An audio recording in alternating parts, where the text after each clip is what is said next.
बड़ा सा जंगल दिखाई देता है। ये बर्फ से ढका हुआ था और बच्चा निकोलस अपने पिता के साथ रहता था। जब वे दोनों लकड़ी काटने के लिए जंगल में गए तो एक विशाल रीछ उनकी ओर आ रहा था। वे उसे देखकर काफी डर जाते हैं और अपने घर लौट जाते हैं। यहाँ हमें पता चलता है कि निकोलस ने अपनी माँ को बचपन में ही खो दिया था। इसके साथ ही उनकी आर्थिक स्थिति स्थिर नहीं थी, वे काफी गरीब थे, क्योंकि उनके पास न तो खाने का ज्यादा सामान है और न ही आमदनी का कोई जरिया। एक रात निकोलस अपने पिता से पूछता है, पिताजी मुझे कोई कहानी बताओ, वह शानदार है, और उसके पिता उसे अपनी माँ की कहानी सुनाते हैं। कई साल पहले तुम्हारी माँ ने इन बर्फीली पहाड़ियों को पार किया था और वहाँ दो सोते हुए राक्षस थे जो वास्तव में पहाड़ थे। तुम्हारी माता उन्हें पार करके उस पार चली गई, जहाँ एक अनोखे किस्म के लोग रहते थे जिन्हें एल्विस कहा जाता था। ये था बौनों का गांव जिसे एल्फहेम कहा जाता है। बौने असल में इंसानों जैसे ही होते हैं लेकिन उनकी शक्ल थोड़ी अलग होती है। इसका अर्थ है कि इनके कान थोड़े लंबे और नुकीले होते हैं। ये बौने आम लोग नहीं थे बल्कि इनके पास जादुई शक्तियां थीं। उन्होंने तुम्हारी माँ के साथ बहुत अच्छा व्यवहार किया है और उनका गर्मजोशी से स्वागत किया है। जब तुम्हारी माँ लौटी तो उसके पास ढेर सारी चॉकलेट और खिलौने थे, जिसे हमने अपने आसपास के लोगों में बांटा। इससे हर तरफ खुशी फैल गई। इस दौरान उन्हें अपने कमरे में किसी जानवर की मौजूदगी का एहसास होता है। फिर उसके पिता उसे मारने के लिए कुल्हाड़ी पकड़कर उस जानवर को खोजने लगते हैं, लेकिन वे देखते हैं कि जानवर एक छोटा चूहा है। उसके पिता उसे मारने की कोशिश करते हैं लेकिन हर समय वह बच निकलता रहता है। बाद में निकोलस के कहने पर वह चूहे को छोड़ देता है, क्योंकि नन्हा चूहा उसे काफी खूबसूरत लग रहा था और वह उसे अपना दोस्त बनाना चाहता था। अगली सुबह निकोलस उसका नाम लेता है और वह उससे बात करने की कोशिश करता है और वह चूहे से उससे बात करने के लिए कहता है और उसके पिता कहते हैं, मेरे बेटे। चूहे बोल नहीं सकते। बाद में पिता और पुत्र राजा के महल में जाते हैं, क्योंकि उन्होंने आज सभी ग्रामीणों को आमंत्रित किया है। राजा उससे कहता है कि आशा के साथ साथ मैंने जीवन का लक्ष्य खो दिया है, और जो व्यक्ति मुझे आशा और जीवन का उद्देश्य लाने में मदद करेगा उसके बदले में मैं उसे धनी बना दूंगा। निकोलस के पिता ने उन्हें जो कहानी सुनाई वह पूरे गांव में फैल गई। इससे लोगों को लगता है कि कल्पित बौने का गांव एल्फहेम वास्तव में मौजूद है और वहां जाने के बाद वे राजा के लिए आशा, खुशी और जीवन का लक्ष्य ला सकते हैं। इसके बदले में राजा उन्हें बहुत धन देगा और वे धनवान होंगे। कुछ ग्रामीण निकोलस के पिता से मिलने आते हैं और उन्हें अपने साथ आने के लिए कहते हैं, जिसमें वे एल्फहेम गांव पाएंगे और राजा के इनाम से अमीर बनेंगे। अब निकोलस की गरीबी देखकर उसके पिता भी उनके साथ जाने को राजी हो जाते हैं।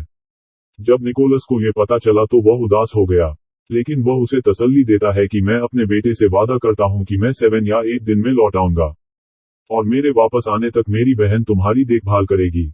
उसके पापा की बहन आती है और उसके पापा के सामने उससे अच्छी तरह से बात करती है। वह उसके साथ अच्छा व्यवहार करती है, लेकिन जब उसके पापा चले गए तो वह अपना असली चेहरा दिखाने लगती है।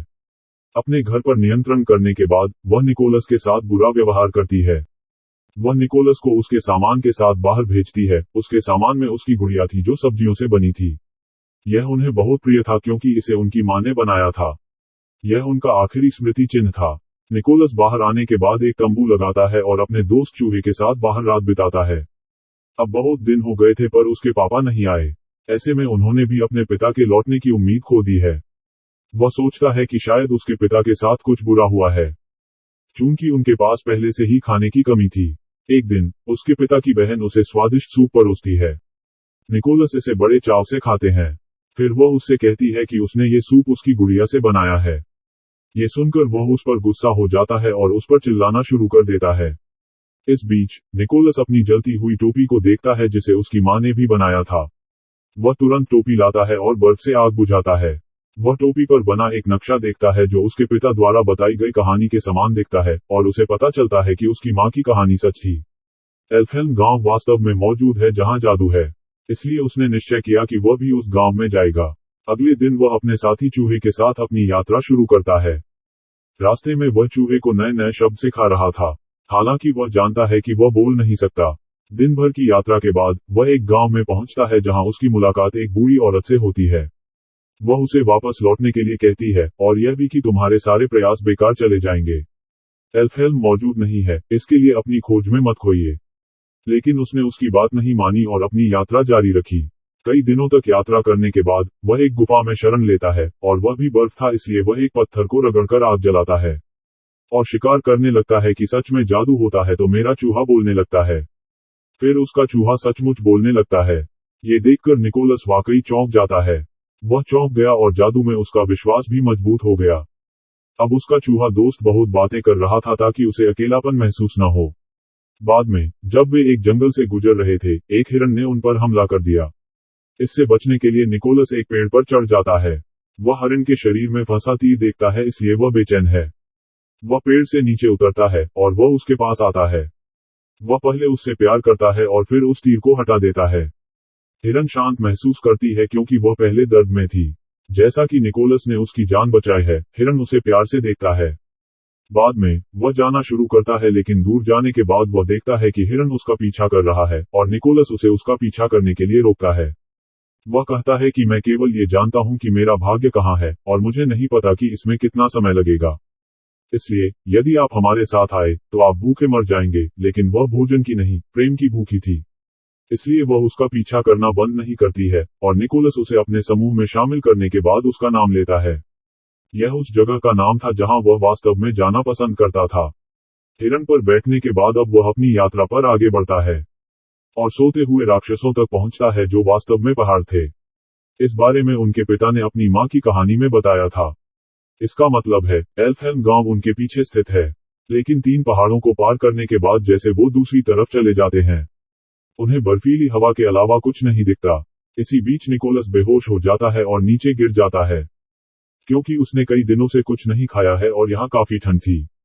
इस बीच एक युवा लड़की अपने दादा के साथ आती है। वे दोनों कल्पित बौने थे और जब बूढ़ा व्यक्ति निकोलस को बेहोश देखता है, फिर लड़की कहती है कि हमें किसी को मुसीबत में नहीं छोड़ना चाहिए।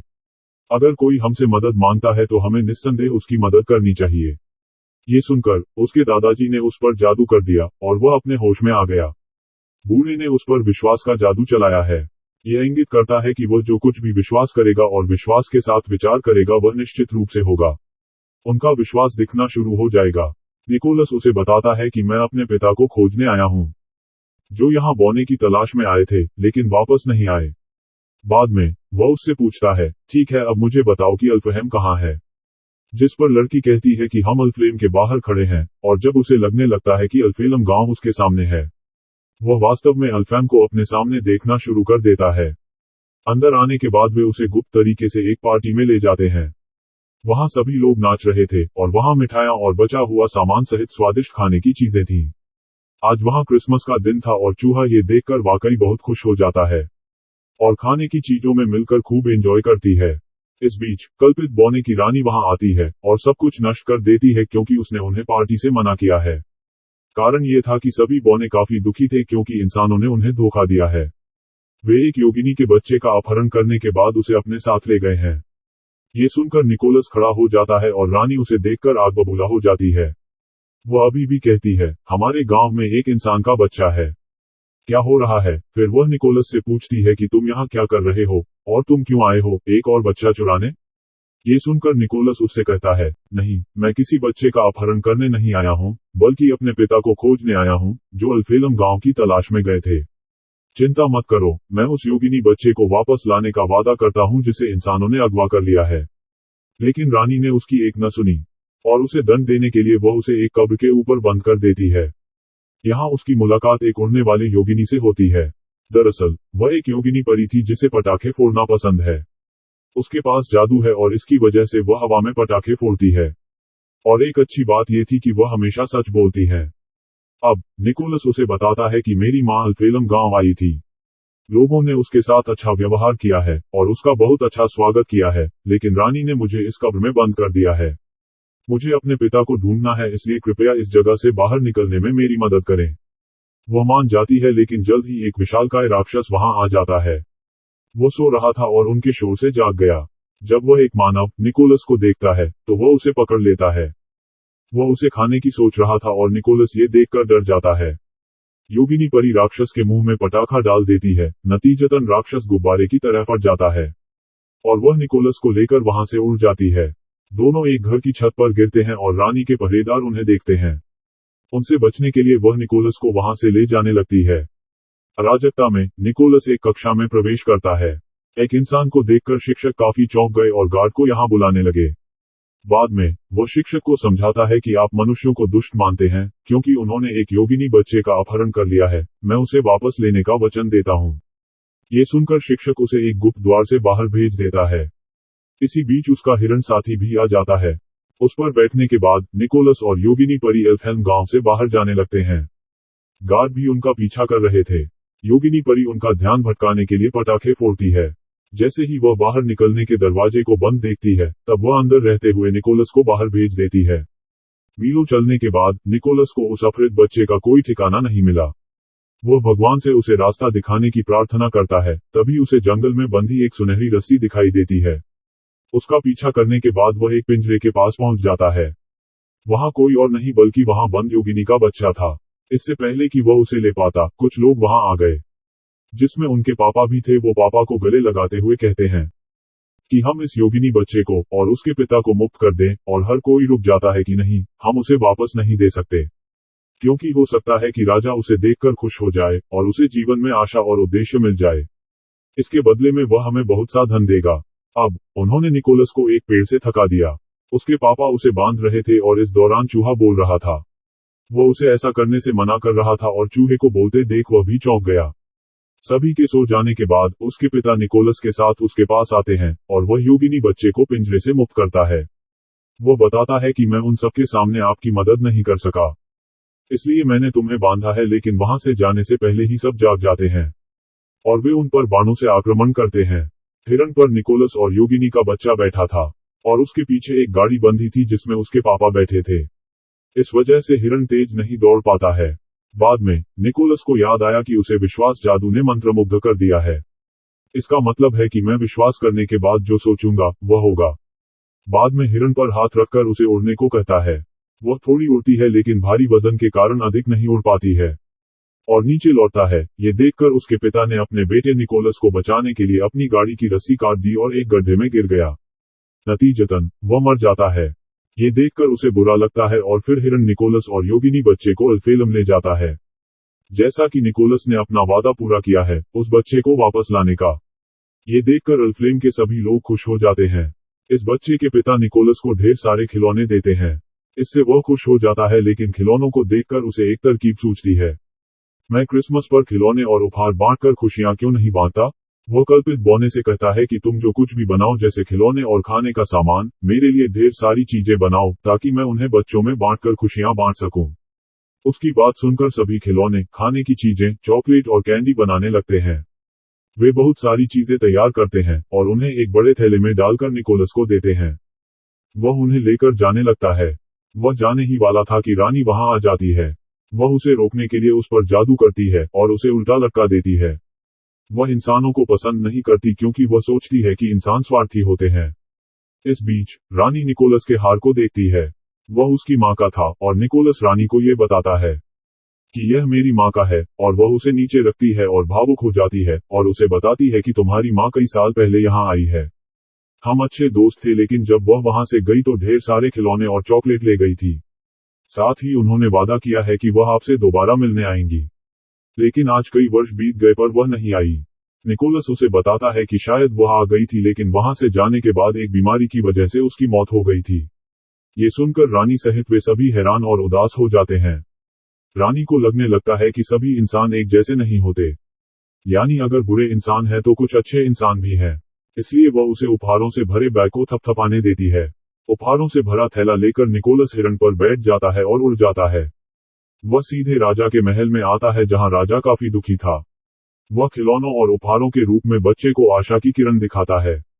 बाद में राजा और निकोलस हिरण पर बैठकर सभी बच्चों के घरों में चले गए और उनके पास खिलौने, चॉकलेट और कैंडीज रखें। जब बच्चे सोकर उठते हैं, तोहफे और खिलौने देखकर खुश हो जाते हैं। संतान की वह प्रसन्नता राजा के लिए आशा की किरण होगी। बच्चों में उपहार बांटने के बाद राजा निकोलस से कहता है, क्या तुम मेरे लिए एक काम करोगे? हर साल आपको इन बच्चों को खिलौनों के रूप में एक उम्मीद देनी है, और मैं भी इस कार्य में आपका साथ दूंगा। वह हर साल क्रिसमस का दिन होगा। बाद में निकोलस अपने पिता की बहन के पास जाता है और उसे चॉकलेट देता है और उड़ जाता है। उसे उड़ता देख वह चौंक जाती है और उसे भी जादू पर विश्वास होने लगता है। ये सुंदर कहानी समाप्त होती है और तीनों बच्चे ये सुनकर खुश हो जाते हैं। बच्चे शुरू से जिन्हें बुढ़िया कहानी सुना रही थी, नीचे आते ही वे अपने घर को क्रिसमस ट्री और रोशनी से सजा हुआ देखते हैं। ये देखकर वे अति प्रसन्न हो जाते हैं। जब बुढ़िया बाहर जाने से पहले टोपी पहनने लगती है, बच्चे उनके तीखे और बड़े कान देखते हैं। इससे वे समझ जाते हैं कि वह भी एक योगिनी है। बाहर जाने के बाद बुढ़िया अपने जादू से आसमान में पटाखे फोड़ने लगती है। इसे देखकर हम समझ जाते हैं कि ये कोई और नहीं बल्कि योगिनी परी है। कौन सच बोलता है, और ये कहानी हमें बहुत कुछ सिखाती है।